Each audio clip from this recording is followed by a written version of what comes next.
9, versículo 30 al 37. Vamos a leerlo de nuevo, así entramos en contexto.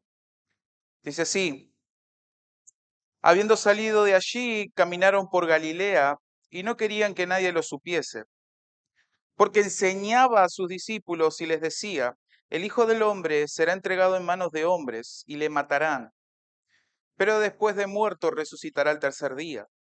Pero ellos no entendían estas palabras y tenían miedo de preguntarle. Y llegó a Capernaum y cuando estuvo en casa le preguntó: ¿qué disputabais entre vosotros en el camino?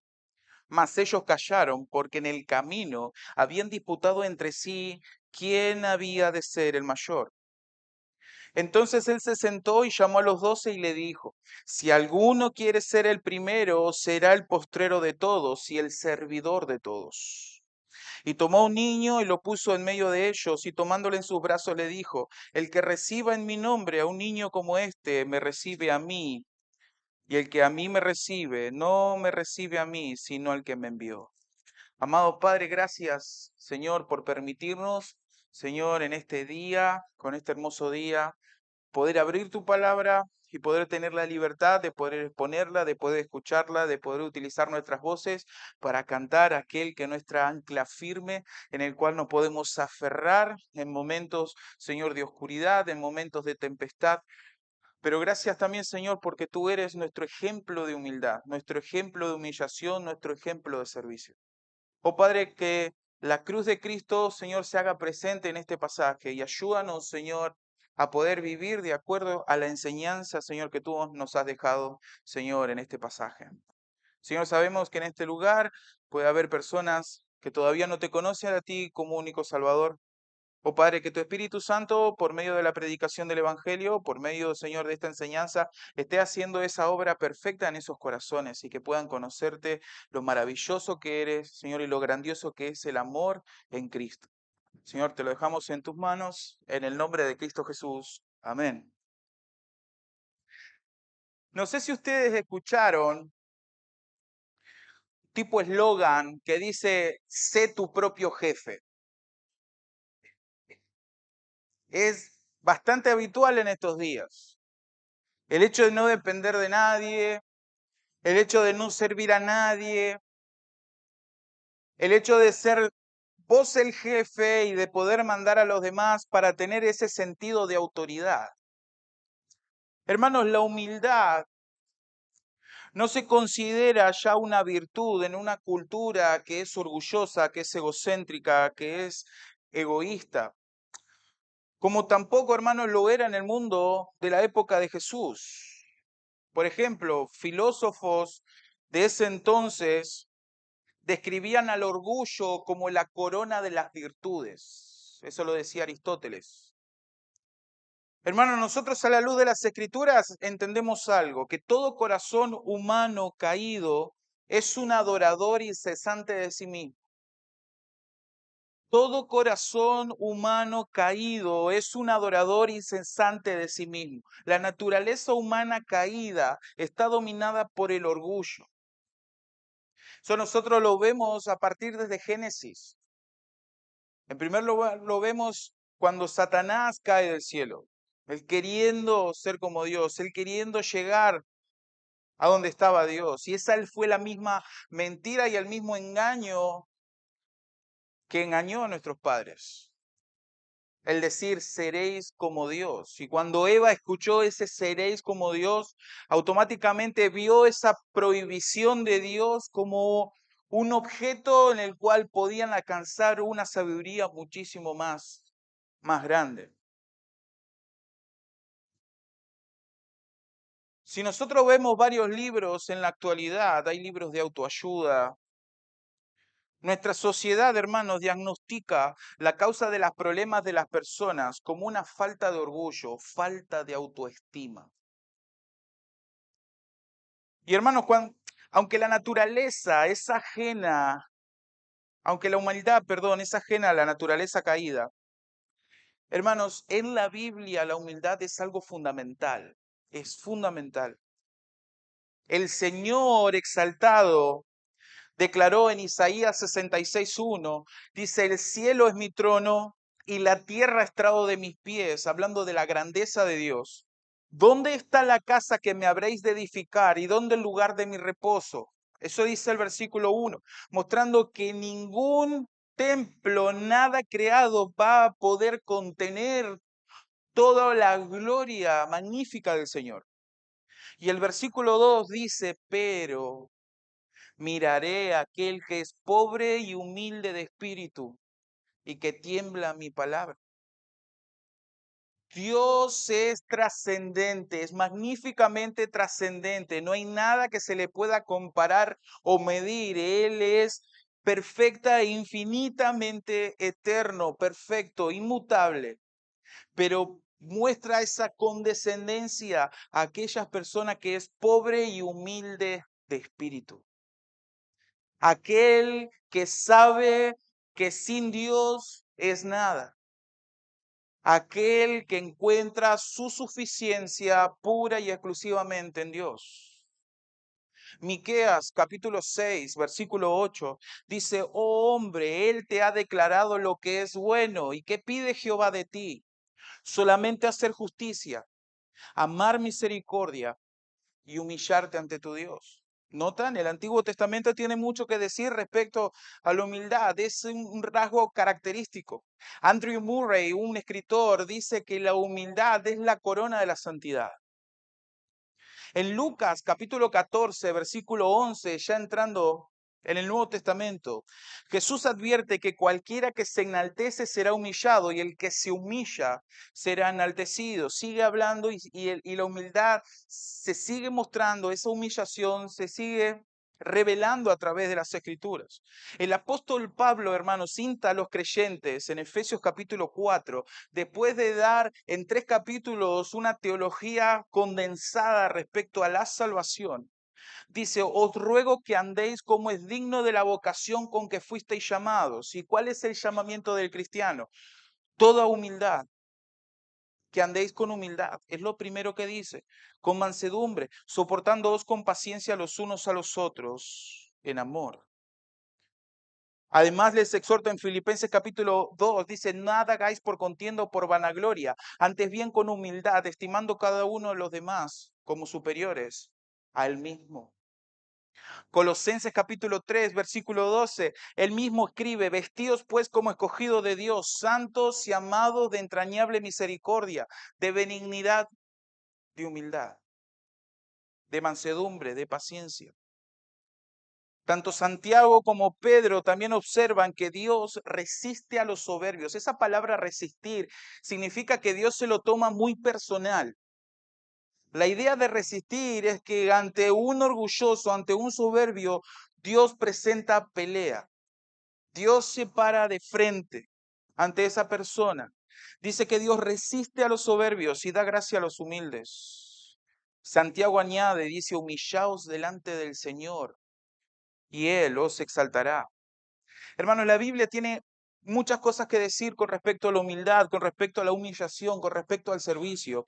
Y esto era algo, hermanos, que los discípulos de Cristo debían aprender. Y eso, hermanos, es una lección para nosotros en la actualidad. ¿Y cuál es esa lección, hermanos? Es que la grandeza del cristiano consiste en ser como Cristo. Consiste en servir a los demás por amor al Padre. Hermanos, si hay algo que nosotros aprendemos de este pasaje, es que no hay grandeza en el cristiano sin servicio abnegado. No hay grandeza sin un despojo absoluto del yo. En otras palabras, hermanos, la grandeza del cristiano se mide de acuerdo a su servicio a Dios y al prójimo, no a un estándar personal. Por eso, hermanos, este pasaje lo vamos a dividir en 3 partes lógicas. Y en primer lugar vamos a ver en los versículos 30 al 32 cómo Jesús anuncia su muerte y resurrección. El primer apartado es Jesús anuncia su muerte y su resurrección. Noten, versículo 30. Dice, habiendo salido de allí, caminaron por Galilea y no querían que nadie lo supiese, Hermanos, el Señor deseaba pasar de incógnito. ¿Recuerdan? Estaba al pie del monte en donde Cristo se había transfigurado. Él estuvo hablando acerca de la fe y ahora hace un camino considerable por Galilea, yendo a Capernaum. Y dice que el Señor deseaba pasar de incógnito, que su camino se mantuviera en secreto. El deseo de Cristo era pasar sin que nadie conociese que Él estaba allí. ¿Por qué? Los versículos siguientes dan la razón. ¿Por qué Jesús se comportaba de esa manera? Porque Él quería estar con los discípulos, quería enseñarle cosas puntuales a aquellos que iban a seguir lo que Cristo había comenzado. A medida que el tiempo de su muerte se acercaba, Cristo no empezó a buscar las multitudes, sino tener una relación personal con los 12. Una relación personal. Ya faltaban casi 6 meses para que se efectuara la obra más grande de redención, de nuestra salvación. Y él deseaba pasar tiempo con los discípulos, porque él sabía que iba a morir, que iba a resucitar y que se iba a ir. Y él, y él Esos 12 que estaban junto con él necesitaban entender algo. Ahora, hermanos, ¿con qué propósito? El propósito de enseñarles. Hermanos, el ministerio de Cristo estaba concluyendo. Por lo tanto, se ocupaba con mayor intensidad de la preparación y la formación de los discípulos. Empezó a pasar más tiempo enseñándole a sus discípulos. Estos 12 hombres necesitaban entender algo, hermanos, y es lo que vamos a ver en este pasaje. Es que es un principio. Ellos necesitaban entender un principio que no estaban dispuestos a aceptar. Ellos necesitaban entender algo que en un principio no estaban dispuestos a aceptar. Y la principal instrucción de Cristo tenía que ver con un futuro inmediato. Faltaban 6 meses. Y estamos hablando de su muerte y de su resurrección. Eso es lo que lo enseña según el versículo 31, ¿no? Te dice, porque enseñaba a sus discípulos y les decía, el Hijo del Hombre será entregado en manos de hombres y le matarán, pero después de muerto resucitará al tercer día. Hermanos, esta enseñanza producía un conflicto en la tradición teológica que tenían ellos. ¿Qué era lo que estaban esperando ellos? Estaban esperando a un Mesías que vendría a reinar. Estaban esperando un rey. Y lo que el Señor Jesús estaba diciendo no concordaba en nada con lo que ellos estaban esperando. No concordaba en modo alguno, hermanos, con la idea de la muerte de quien ellos reconocían como el enviado de Dios por rey. A medida que vayamos estudiando el pasaje, nos vamos a ir dando cuenta de esas cosas. Había un conflicto en la mente de ellos. Porque ellos, como judíos, estaban esperando un Mesías, pero más que un Mesías, estaban esperando un libertador político que los pueda sacar de la esclavitud del Imperio Romano y ellos ser la potencia mundial. Ellos no estaban preparados para entender que ese Mesías, que ellos lo aceptaban como tal y como rey, tenga que morir. En la mente de ellos eso no podía ocurrir. Es notable, hermanos, apreciar que no solo no entendían esa verdad, sino que la rechazaban. ¿Recuerdan capítulo 8? Capítulo 8, versículo 32. Cuando Jesús anuncia su muerte, ¿qué es lo que hace Pedro? Dice que Pedro lo tomó aparte y comenzó a reconvenirle. Pero él volviéndose y mirando a los discípulos, reprendió a Pedro diciendo, quítate delante de mí, Satanás. Pedro no estaba dispuesto a aceptar que su Mesías muera. Hermanos, esto lo vemos también en 1 Corintios capítulo 1, versículo 23, que un Mesías crucificado es una piedra de tropiezo para el judío. Para los gentiles es una locura. Dice, pero para los judíos era un tropezadero, un Mesías moribundo que muere en una cruz totalmente desnudo, totalmente desfigurado. Eso es una locura. No, ese no es el Mesías del Antiguo Testamento. Era algo incomprensible y era algo inaceptable para ellos. Por eso, hermanos, en Lucas capítulo 9, versículo 44. El Señor Jesús le dice esto a los discípulos. Haced que os penetre bien en los oídos estas palabras. Noten eso. Haced que os penetre bien en los oídos estas palabras, porque acontecerá que el Hijo del Hombre será entregado en manos de hombres. ¿Notan? Discípulos, presten atención a lo que voy a decir. Que esto quede grabado en su mente y en su corazón. El Hijo del Hombre, haciéndose una referencia a Daniel, será entregado en manos de hombres. Ellos debían escuchar con cuidado y atender lo que Dios, Cristo, le estaba diciendo en cuanto a su muerte. Ahora, hermanos, el versículo resumido de Marcos encierra grandísimas verdades de nuestro Señor Jesucristo. ¿Cuál es la primera verdad? Es que el Hijo del Hombre será entregado en manos de hombres. En palabras más precisas, el Hijo del Hombre está a punto de ser entregado. Esa es la idea del original. Está a punto de ser entregado. Esa primera verdad, hermanos, muestra el carácter soberano del plan redentor de Dios. Esa entrega en manos de los hombres, hermanos, estaba determinada por Dios y anunciada por los profetas. Es lo que predicó Pedro en Hechos capítulo 3, versículo 18. El hombre, si bien el hombre sería el ejecutor del plan divinamente establecido por la muerte del Redentor, esto no significa que fueron meros instrumentos sin responsabilidad.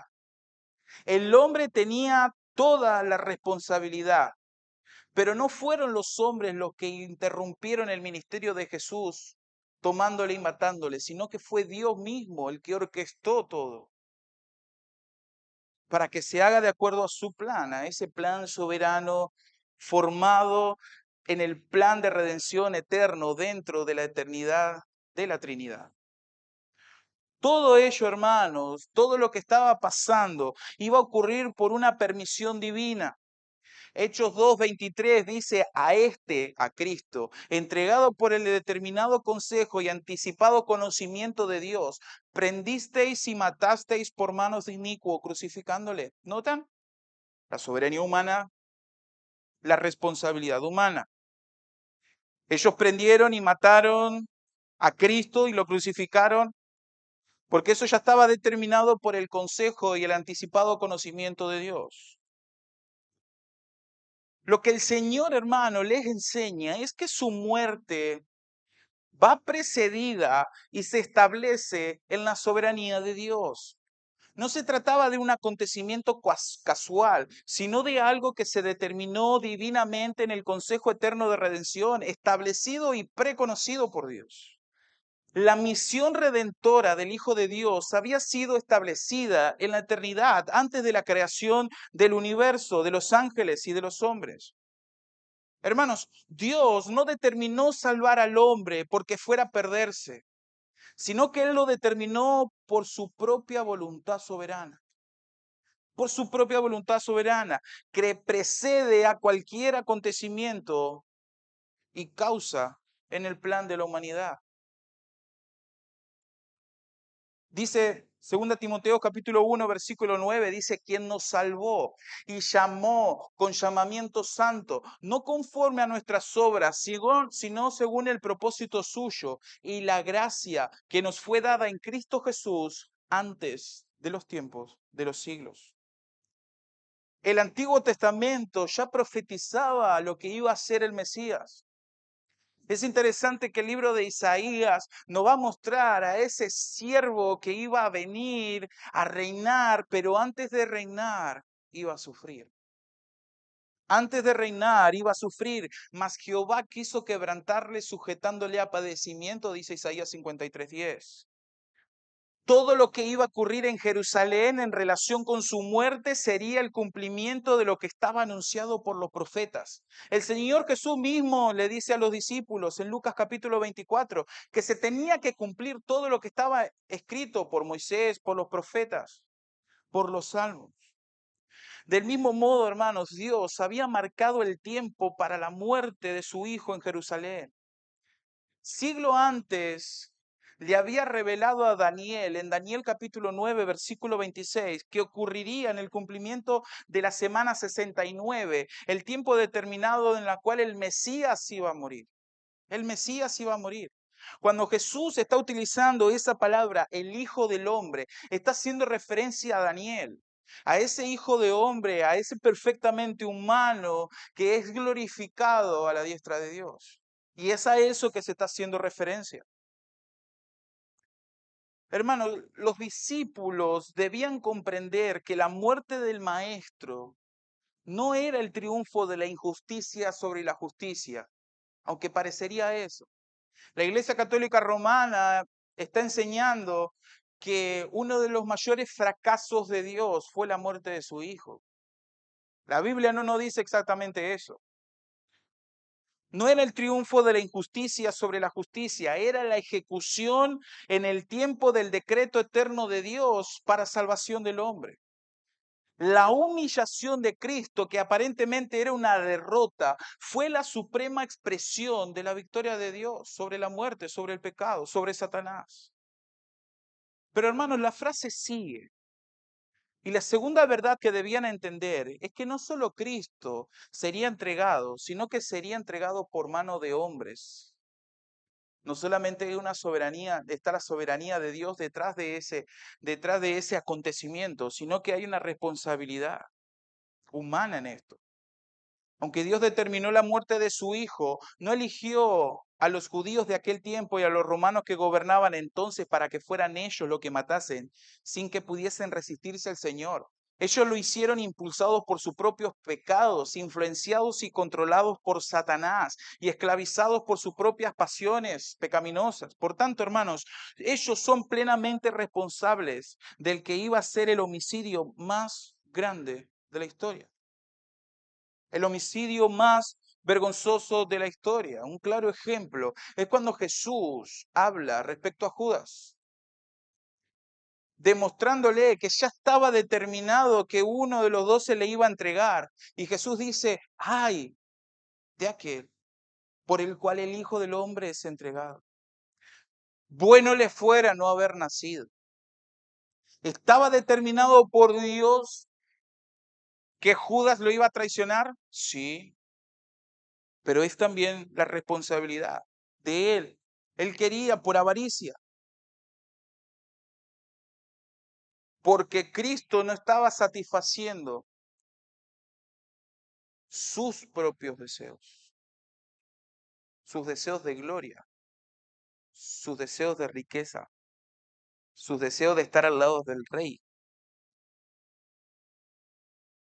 El Hijo del Hombre iba a la muerte como estaba previsto, pero la responsabilidad de aquella acción eran de los que la ejecutaban. El Señor, el Rey de Reyes, el Mesías iba a ser entregado en manos de hombres, de un tribunal religioso judío, del gobierno romano, de los soldados romanos. Y Jesús les anuncia que iba a ocurrir pronto. El Hijo del Hombre será entregado o está a punto de ser entregado, esa es la idea, en manos de hombre y le matarán. Pero hay una tercera verdad. La tercera verdad que debían aprender es que su muerte no sería algo definitivo, sino que eso seguiría y al tercer día Cristo iba a resucitar. Según Mateo capítulo 17, versículo 3, que es el pasaje paralelo, el anuncio de la muerte causó en ellos una profunda tristeza. Porque ellos, hermanos, no prestaron atención y no entendieron la promesa de la resurrección. Ellos se quedaron con que el Mesías iba a morir. Hermanos, como dice un escritor, el anuncio del Maestro era un mensaje de esperanza, era un mensaje de aliento, porque el Señor iba a resucitar al tercer día. Y esto demuestra el poder de Cristo sobre la muerte. Podríamos decir, hermanos, que la muerte de Cristo manifiesta su humanidad. Era necesario que un hombre muera. Hebreos lo toma de esta forma, como Dios decidió salvar a la descendencia de Abraham, entonces el Salvador tenía que ser semejante en todo. Por eso se hizo hombre. Pero hermanos, la muerte de Cristo manifiesta su humanidad, su resurrección es una muestra fehaciente de la perfecta deidad de Cristo. En Juan capítulo 10, versículo 17 y 18, dice, por eso me ama el Padre, dice el Señor Jesús, porque yo pongo mi vida para volverla a tomar. Nadie me la quita, sino que yo de mí mismo la pongo. Tengo poder para ponerla y tengo poder para volverla a tomar. Este mandamiento recibí de mi Padre. Esa es, hermano, la razón por la que la resurrección de un cuerpo muerto está tanto en el poder del Padre como en el poder del Hijo. Juan capítulo 5 dice, como el Padre levanta a los muertos y les da vida, así también el Hijo a los que quiere da vida, mostrando la deidad de Cristo. Es igual al Padre. Dice, porque como el Padre tiene vida en sí mismo, así también ha dado al Hijo el tener vida en sí mismo. Es completamente Dios. Es eterna, es eterno. Tiene vida en sí mismo. Es autosuficiente. Ahora, hermanos, en un solo versículo, que nosotros lo tenemos en un solo versículo, o en una frase de Cristo, encerró tantas verdades acerca de su humillación, acerca de su muerte, acerca de su resurrección, su victoria sobre la muerte, sobre el pecado. La pregunta es, ¿cómo respondieron los discípulos ante esto? Versículo 32. Pero ellos no entendían estas palabras y tenían miedo de preguntar.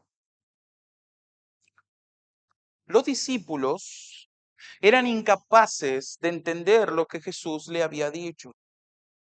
El anuncio de la pasión, de su muerte y su resurrección era todavía algo que ellos no podían entender. Todos habían reaccionado en contra de las palabras de Jesús. Como estamos viendo, capítulo 8, versículo 32, Pedro como que le quiere cambiar la cabeza a Cristo. Si no, no te conviene. ¿Cómo te vas a dejar hacer esto? Y en cierta medida, el versículo 33 es un reproche del capítulo 8 para todos, porque dice, quítate delante de mí, Satanás, porque no pones la mira en las cosas de Dios, sino en las de los hombres. Cristo apunta al pensamiento que ellos tenían, que era un pensamiento terrenal, era un pensamiento egoísta, era un pensamiento orgulloso. Marcos dice que los discípulos ignoraban el dicho. Dice que no entendían estas palabras. Pero hermanos, esa ignorancia no es la de no entender. No es la de no entender, porque ya varias veces ya Cristo había hablado acerca de su muerte y de su resurrección. Era en realidad que ellos eran incapaces de entender. En Lucas capítulo 9, versículo 45, añade algo que ayuda a contestar esta pregunta. Porque ellos callaron, porque ellos no entendían.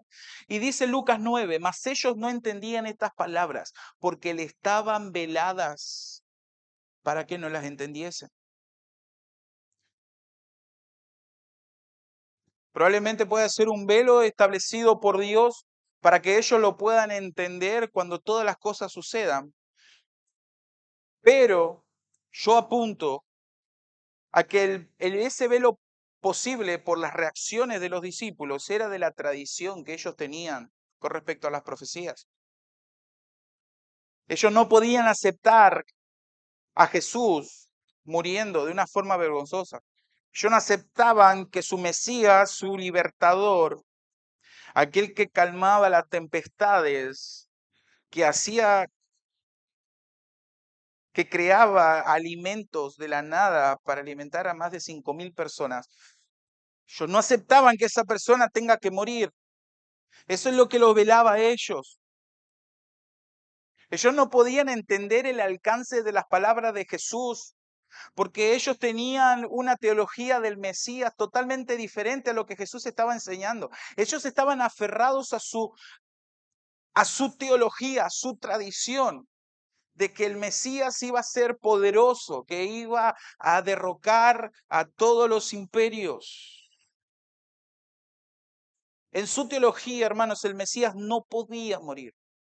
No podía morir, solamente tenía que venir a reinar.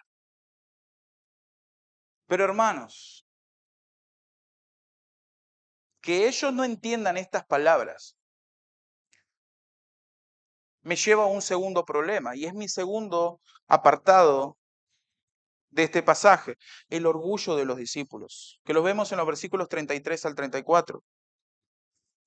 Noten.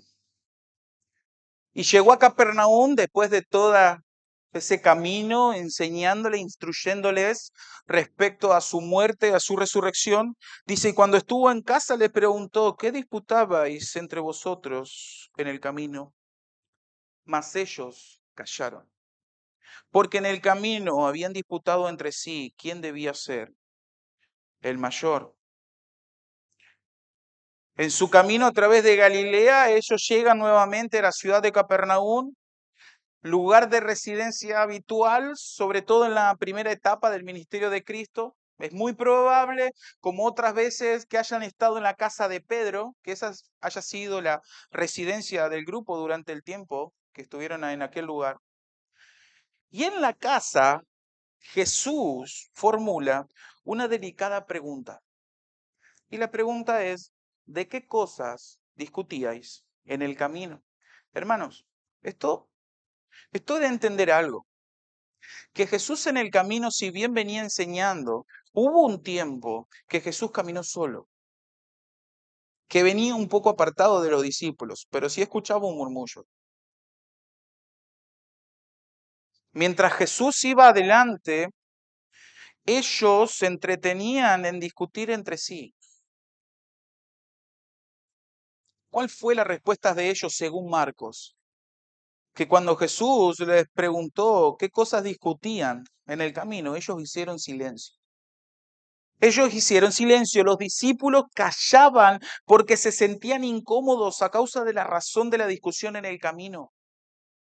Mientras Jesús anunciaba la cruz y su muerte, ellos discutían entre sí sobre asuntos relativos al reino, procurando mediante confrontación determinar quién sería el mayor. Ellos no entendieron la verdad central de la muerte de Cristo, esa profunda humillación. Ellos no lo pudieron entender. El silencio, hermano, no solo era causa de la razón misma de la discusión, sino porque ellos suponían la reacción de Cristo. Marcos abrevia, hermanos, aquí el relato que Mateo amplía, al decir que los discípulos le formularon también una pregunta en Mateo capítulo 18, versículo 1, que dice, ¿quién es el mayor del reino de los cielos? ¿Hay una contradicción en Mateo y Marcos? No, hermanos, no, hermanos. Lo que nos muestra Marcos es que Jesús formula una pregunta y ellos se callaron porque no sabían qué decir, qué contestar, hasta que se dieron cuenta que Jesús sabía todo, que Jesús ya lo sabía. Por eso Mateo capítulo 18 nos muestra la pregunta de los discípulos. Es, ¿quién es el mayor en el reino de los cielos? Hermanos, la preocupación de los discípulos no era un asunto de santidad, era un asunto de dignidad. Mientras el Señor pensaba en su humillación, en su rechazo, en el sufrimiento, en su muerte, ellos pensaban en la gloria de un reino, en una posición de privilegio que ocuparían Él. Estaban totalmente desconectados, totalmente apartados en su forma de interpretar las cosas. El silencio de los discípulos o la pregunta que nos muestra Mateo implica que ellos tenían un interés de las cosas temporales.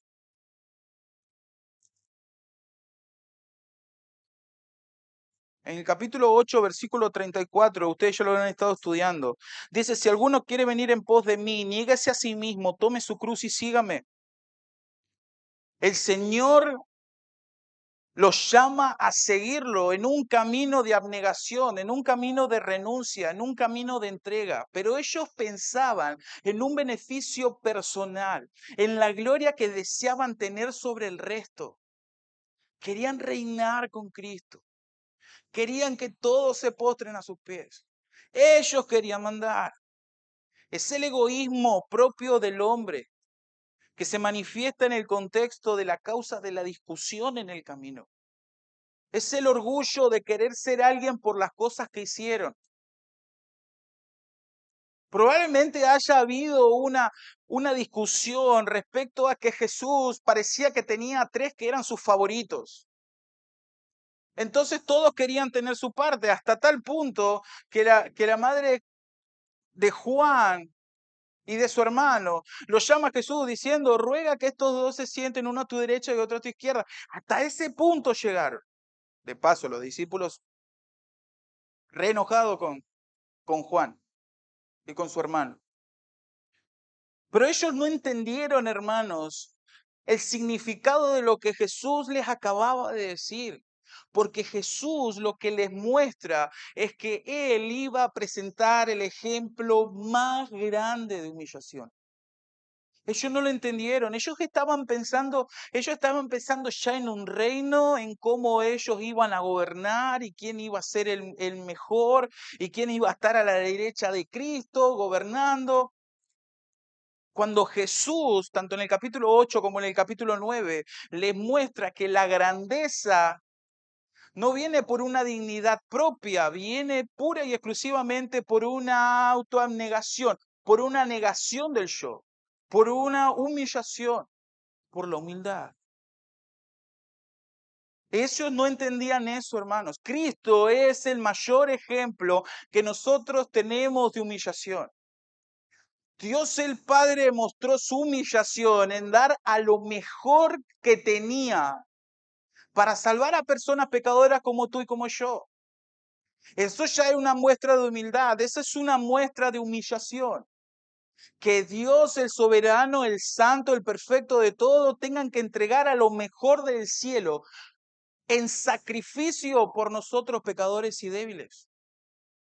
Según Filipenses, Cristo demostró esa humillación porque Él, siendo en forma de Dios, no estimó el ser igual a Dios como cosa que aferrarse. Dice que si no se despojó a sí mismo.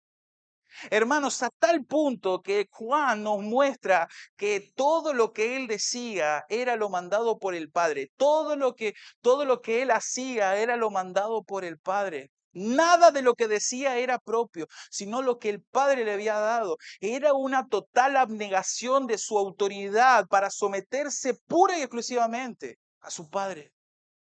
Filipenses nos muestra que esa humillación de Cristo dice que Él se convirtió en esclavo. Juan capítulo 3, y más adelante lo vamos a ver, es increíble ese pasaje, cómo muestra la humillación de Cristo.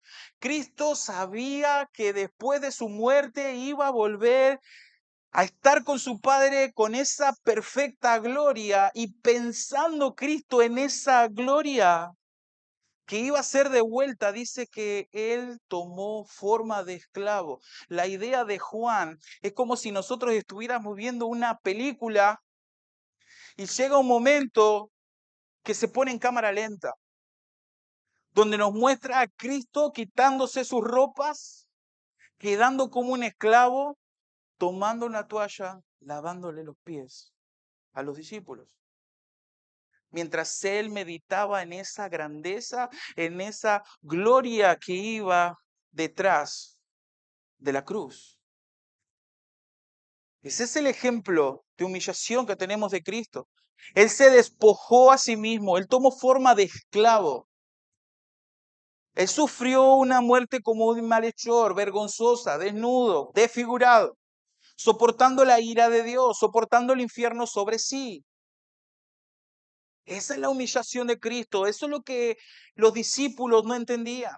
Los discípulos no entendían. Dentro de la Trinidad, hermanos, hay una eterna humildad. Eso, hermanos, es increíble. Porque el Padre se goza en tener comunión con su Hijo, con el Espíritu Santo. El Espíritu Santo se goza en tener esa comunión perfecta tanto con el Padre como con el Hijo. Hay una común unión de querer glorificarse mutuamente. Y eso es lo que se manifiesta a través de la persona de Cristo. Cristo humillándose para que nosotros, personas pecadoras, podamos tener esa comunión. Por eso dice que la vida eterna según Jesús, es conocer al Padre y a Cristo a quien tú has enviado. Es tener esa comunión, es tener ese, la palabra griega es ginosco, tener esa relación en donde nosotros no solamente conocemos a una persona, sino que deseamos, amamos, anhelamos estar con esa persona.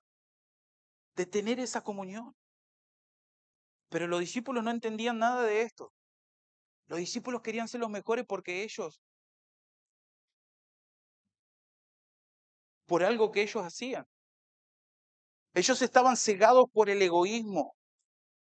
Ellos querían tener un puesto por sus obras. Y Jesús, en nuestro tercer apartado, les va a tener que dar una lección acerca de la humildad. Versículo 35. Entonces él se sentó y llamó a los 12. El Señor adopta una posición propia de un maestro de ese entonces, de sentarse, de llamar, se sentó para enseñar. Y dice que inmediatamente llamó a los 12. La idea de ese pasaje es que llamó en voz alta, los llamó. Él se sentó y llamó a los 12 y les dijo, si alguno quiere ser el primero, será el postrero de todos y el servidor de todos. Hermanos, las palabras de Cristo son palabras de sentencia. Y estas palabras debieron impactar en el corazón de los 12. Estos discípulos habían discutido sobre grandeza. Jesús los enfrenta a la humildad y al servicio. Aquellos tenían que cambiar los conceptos humanos de grandeza y de pequeñez. Según Cristo, ser grande no supone ocupar un lugar desde el que todas las demás personas son inferiores. Ser grande, hermanos, es la generosidad de buscar dar preferencias a otros.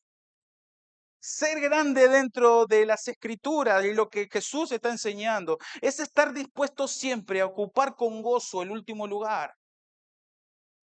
La grandeza no es ser servido, sino ser siervo de todos. Esa es la idea de Cristo. Esta es, hermanos, la dimensión natural de aquel que vive como discípulo de Cristo. Jesús dice que quien desee ser el primero será el último. En el reino, quienes desean ocupar el primer lugar, vendrán a ocupar el último. Pero también, hermanos, la enseñanza se aplica a la voluntariedad del creyente que desea ser de menor ocupancia, de menor importancia para la bendición de los demás. No está mal, hermanos, ocupar el primer lugar o desear crecer en el conocimiento de Dios, desear ser el mejor. No está mal, porque Pablo dice, prosigo a la meta, al premio del supremo llamamiento de Dios que es en Cristo Jesús. Pablo quería terminar la carrera con gozo y recibir la corona. Eso está bien, pero para nosotros ser grandes en el reino de los cielos, y esa es la contradicción que tiene la cosmovisión cristiana respecto al mundo. Para ser grandes en el reino de Dios debemos ser siervos. Debemos ser siervos. Debemos ser humildes. En el reino de los cielos, hermanos, aquellos que sirvan humildemente serán grandes. Marcos capítulo 10, versículos 42 y 45 al 45. El Señor le va a mostrar dos cosmovisiones y le va a explicar cómo es el reino. Mas Jesús llamándolos les dijo, versículo 42 del capítulo 10 de Marcos, sabéis que los que son tenidos por gobernantes de las naciones se enseñorean de ellas y sus grandes ejercen sobre ella potestad. Eso es algo lógico y eso es lo que nosotros todos sabemos. Pero, dice Cristo, no será así entre vosotros, sino que el que quiera hacerse grande entre vosotros será vuestro servidor, y el que de vosotros quiera ser el primero será siervo de todos, porque el Hijo del Hombre No vino para ser servido, sino para servir y para dar su vida en rescate por muchos. ¿Notan la idea de ese pasaje? Dios, Jesucristo le está mandando a hacer algo a los discípulos que Él mismo es el ejemplo claro y el ejemplo más grande que hay acerca de humillación y de servicio. Jesús está exhortando a los discípulos a que sean siervos de todos. Y la palabra que utiliza Marcos ahí para siervos es diácono. ¿Cuál es la diferencia entre la palabra diácono y la palabra esclavo? La palabra siervo y la palabra esclavo, hermanos, en que el esclavo se considera y se mide de acuerdo a su amo, en relación con su amo. Hermanos, en la época romana había esclavos que tenían un estatus social mucho más grande que personas que eran libres y tenían capaz que un poder adquisitivo muchísimo más grande que lo que tenían las personas libres. ¿Por qué el Señor Jesús en este pasaje no utiliza esclavo, pero sí utiliza siervo? Precisamente, hermanos, porque el siervo se considera de acuerdo a su servicio. Esa es la diferencia. El siervo se mide por el servicio. Cristo lo que le está diciendo a los discípulos es que ellos debían servir. Ellos debían servir. El servicio, hermanos, la grandeza de la vida cristiana tiene que ver con esa disposición voluntaria para servir a los demás. Para servir a los demás. El servicio, hermanos, es una manifestación visible de nuestra salvación. Es una manifestación visible de nuestra salvación. Primera Tesalonicenses capítulo 1, versículo 9. Cuando Pablo está escribiéndole a los de Tesalónica, dice, porque todo hablan, y voy a leerlo en la traducción lenguaje actual, dice, porque todos hablan de lo bien que ustedes nos recibieron y cuentan cómo ustedes dejaron de adorar a ídolos para adorar y servir al Dios vivo y verdadero. ¿Notan? ¿Cómo manifestaron ellos esa transformación? Porque ellos adoraban y servían al Dios vivo y verdadero. Pero la lección de Cristo no termina ahí. No solamente le dice que para ustedes ser el primero, tienen que ser el siervo de todos. Hermanos, esa lección es para todos en general. Como decía MacArthur en un libro que ahora no me acuerdo cuál es, que en el reino de Dios se produce una contradicción. Porque para que todos seamos últimos y primeros, la única forma de que eso pase es que todos seamos iguales. Es que todos corramos con la misma intensidad y que todos lleguemos a la meta de la misma forma. Para yo ser último y primero a la vez, debemos ser iguales. Ese es el cuerpo de Cristo. Ese es el cuerpo de Cristo. Todos nos necesitamos de todos. Desde el pastor, desde el que enseña, hasta aquella persona que limpia. Todos nos necesitamos. Nadie es más importante. Sí hay ministerios importantes, pero para el Señor todos los servicios son necesarios. Todos los servicios son necesarios para el crecimiento y la bendición de los demás. ¿Cuál es la idea? Es que yo con mis talentos y con mis dones tengo que humillarme y presentarme y autonegarme, humillarme y servir a los demás. Y eso es exactamente lo que tiene que hacer mi hermano en Cristo.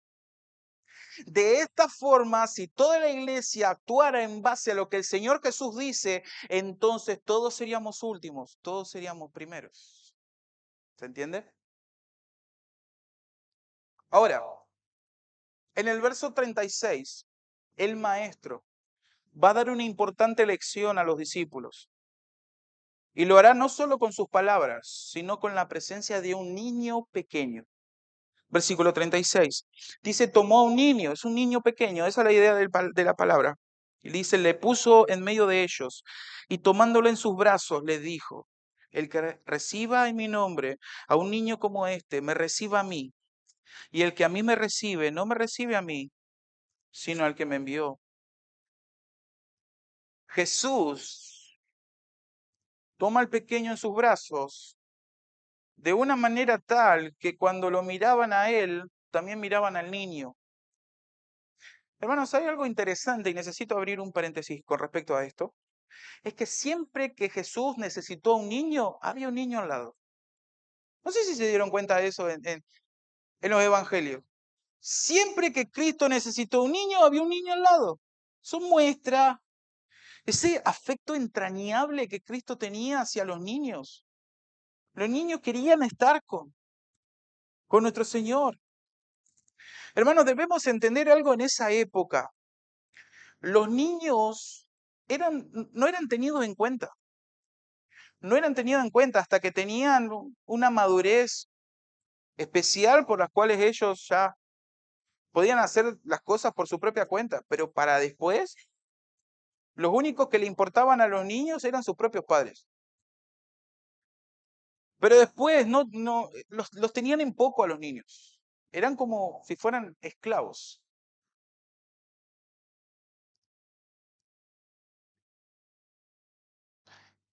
Cristo está utilizando a una personita que era tenido en poco en ese tiempo para enseñar una gran lección. Cristo con esta acción está demostrando que quienes eran tenidos por pocos, por la gran mayoría de ellos, eran grandes e importantes para Cristo. Eran grandes e importantes para Cristo.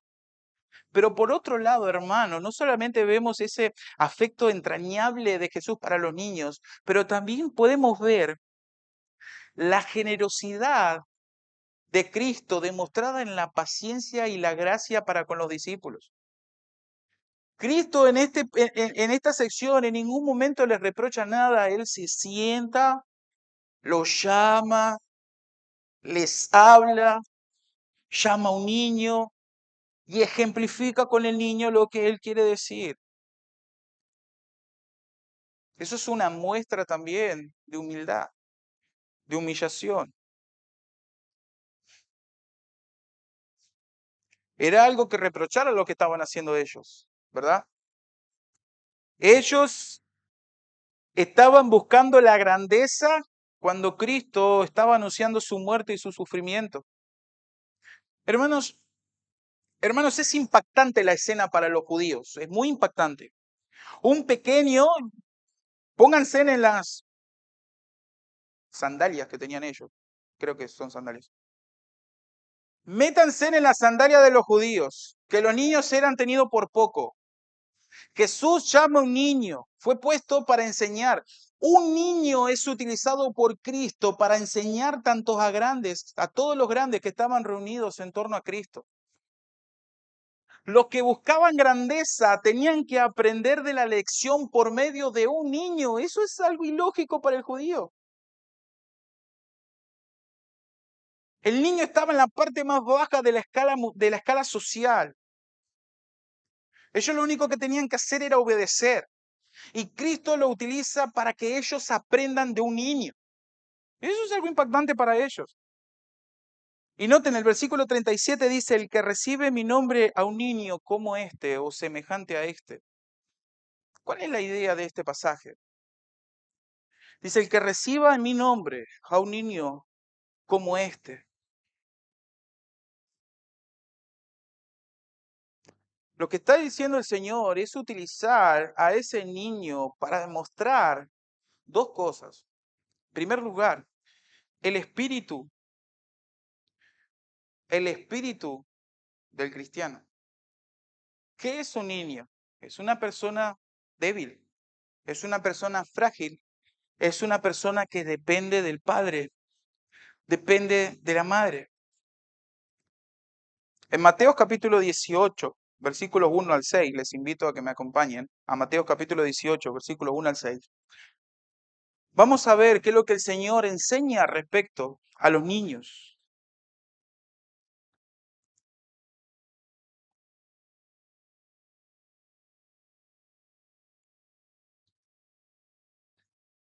Yo lo leo de la traducción lenguaje actual.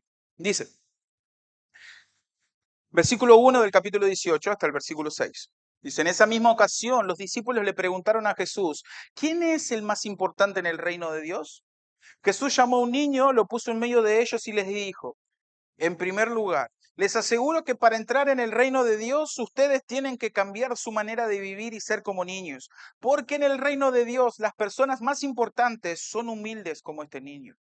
Si alguien le acepta a un niño como este, me acepta a mí. Pero si alguien hace que uno de estos pequeños seguidores míos dejen de confiar en mí, merecen que le aten al cuello una piedra enorme y le tiren al fondo del mar.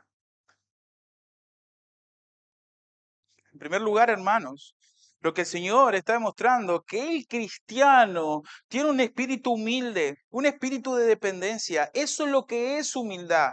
Es reconocer que nosotros no somos nada por nosotros mismos, no tenemos nada de qué gloriarnos y la única suficiencia que nosotros tenemos es Cristo. Cristo lo llena todo. Ese es el centro de la humildad en el cristiano, el saber que nosotros por nosotros mismos no valemos nada y nuestro valor lo tenemos en Cristo. ¿Tenemos valor nosotros como cristianos? Sí, lo tenemos en Cristo. Porque fuimos comprados por precio, por la sangre de Cristo. Por ende, el valor que nosotros tenemos no es un valor intrínseco a nosotros, no es algo que nosotros nos ganamos, sino que es por la gracia de Dios que nosotros, míseros pecadores, estamos dentro de Cristo, estamos en Cristo. Por lo tanto, nosotros como cristianos no vivimos más en este mundo egoísta, orgulloso, vivimos en Cristo. Y si estamos en Cristo, somos como Cristo. Y si somos como Cristo, vamos a ser humildes y servir a los demás como Cristo lo hizo. Cristo es nuestro claro ejemplo de cómo el cristiano tiene que vivir y el cristiano puede vivir de la forma en que Cristo vivió siempre y cuando esté en Cristo. Si no, es imposible.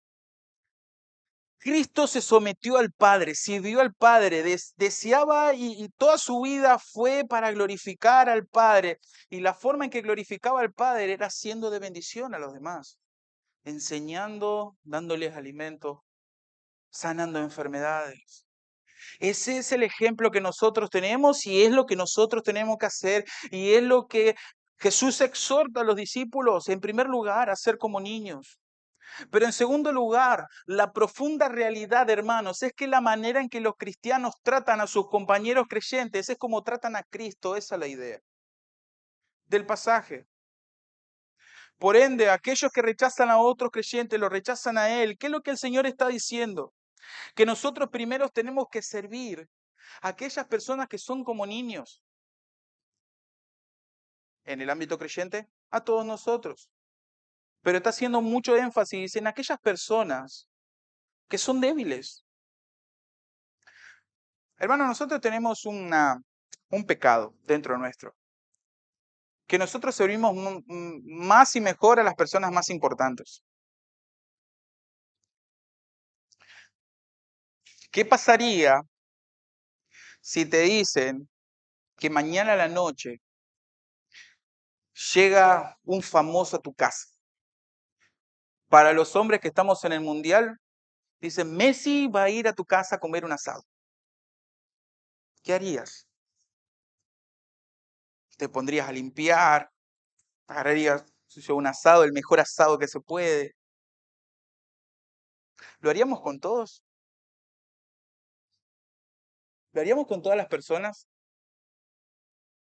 ¿Y si el que va a visitar a tu casa es un mendigo?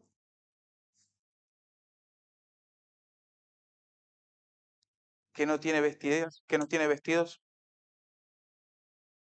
que tiene ropa sucia. ¿Lo tratarías de la misma forma? ¿Notan cómo somos los seres humanos?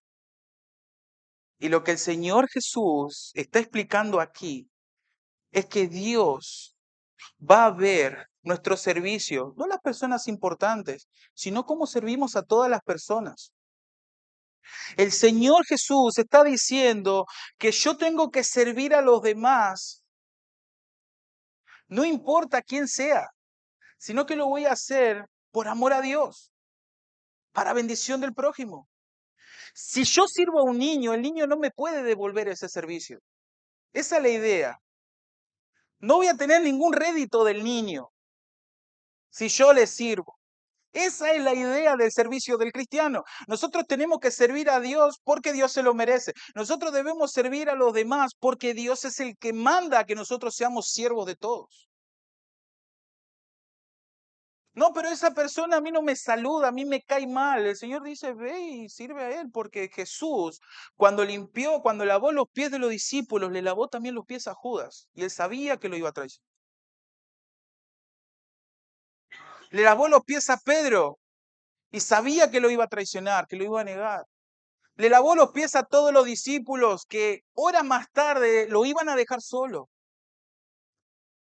Pero él se humilló y le lavó los pies.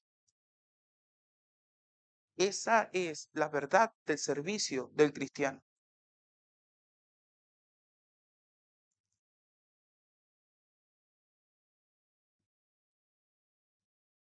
El versículo 10 de Mateos, el pasaje que estábamos leyendo, dice, mirad, que no menospreciéis a uno de estos pequeños, porque os digo que sus ángeles en los cielos ven siempre el rostro de mi Padre que está en los cielos. Hermano, qué versículo. Todo el cielo está observando cómo son tratados los hijos de Dios, cómo servimos y cómo tratamos a nuestros hermanos en Cristo. Pero hermanos, agrega algo más. Dice que el que reciba a un niño como este en mi nombre. Esto quiere decir que se hace también por obediencia al Señor. Esto está expresando una relación vivencial con Cristo. Nombre, hermanos, es equivalente a persona, de manera que un trato así a un niño es lo que Jesús hacía y corresponde también no solo al que le obedece, sino al que estaba identificado con él. Vive su vida en él mismo. El que está atendiendo a un niño en el nombre del Señor lo está haciendo no tanto al niño, sino también al Señor que lo ha establecido. La consecuencia, hermanos, es grande. Si yo sirvo a una persona por el simple hecho de servirlo, de ser de bendición a esa persona, dice que también se lo estás haciendo a Cristo. Se lo estás haciendo a Cristo. Yo podría haber utilizado el ejemplo y en vez de decir de Messi, podría haber sido de Cristo. ¿Qué pasaría si Cristo en persona va a ir a tu casa? Es lo mismo. El Señor dice, cuando yo sirvo de una forma abnegada, pura y exclusivamente por amor a Dios, y sirvo a una persona que yo sé que esa persona no me va a poder devolver el servicio de ninguna forma, dice Jesús, a mí me lo estás haciendo. A mí me lo estás haciendo. Y la enseñanza de esta, hermanos, alcanza una dimensión mucho mayor, porque quien recibe a Jesús o hace algo en su nombre, está recibiendo al que envió a Cristo al mundo, está recibiendo al Padre. Hermanos, si hay algo que nosotros entendemos en los evangelios, que Jesús nunca estuvo solo, siempre en compañía de quien lo envió. En todo momento nosotros podemos ver la unión del Padre y la unión del Hijo y se manifestaba en la obra que se realizaba. Nada hacía él mismo, dijo el Señor, sino que lo hacía conforme a lo que el Padre había encomendado. Por consiguiente, hermanos, cuando esté relacionado con el Hijo, la obediencia, el amor, la aceptación, la identificación, alcanza también en la misma medida aquel que lo envió desde el cielo. Cuando nosotros servimos de una forma abnegada al prójimo, estamos glorificando y estamos demostrando que estamos en Cristo y estamos demostrando una comunión perfecta con el Padre. Estamos demostrando una comunión perfecta con el Padre. Eso es lo que es la vida eterna, como decía antes, es que te conozcan a ti, al único Dios verdadero y a Jesucristo, a quien has enviado. Hermanos, para ir concluyendo, la lección de este pasaje es importante, es muy importante. Aquellos estaban inquietos, los discípulos estaban inquietos y discutían entre sí por quién de ellos sería el mayor en el reino. Pero Jesús les hace notar que debían enfocarse hacia el amor y la atención a los más pequeños, convirtiéndose para ellos en siervos por amor. Eso es lo que el Señor nos muestra. La grandeza en el reino de los cielos tiene un camino distinto al propio pensamiento humano. Dice un escritor, el máximo timbre de honor para un cristiano es el de ser siervo. Es el de ser siervo. Hermano, como decíamos antes, Cristo es nuestro máximo ejemplo de humildad y servicio. En Él se cumplía, hermano, plenamente la profecía que lo presentaba como rey, pero también como el siervo escogido y humilde. El Señor diría en Mateo 20:28 que no vino a ser servido, sino para servir y dar su vida en rescate por muchos. Delante de los discípulos, hermanos, Jesús siempre se mostró como el que sirve y no como el grande, aunque a él le correspondía ese honor por derecho propio. Era el maestro, era el rey de reyes, ese era el creador de todo y sustentador de todas las cosas, era la imagen misma de su sustancia. A Felipe le dice, Felipe, si me ves a mí, ha visto el Padre, el que me ve a mí, ha visto al Padre. Era la imagen perfecta de Dios.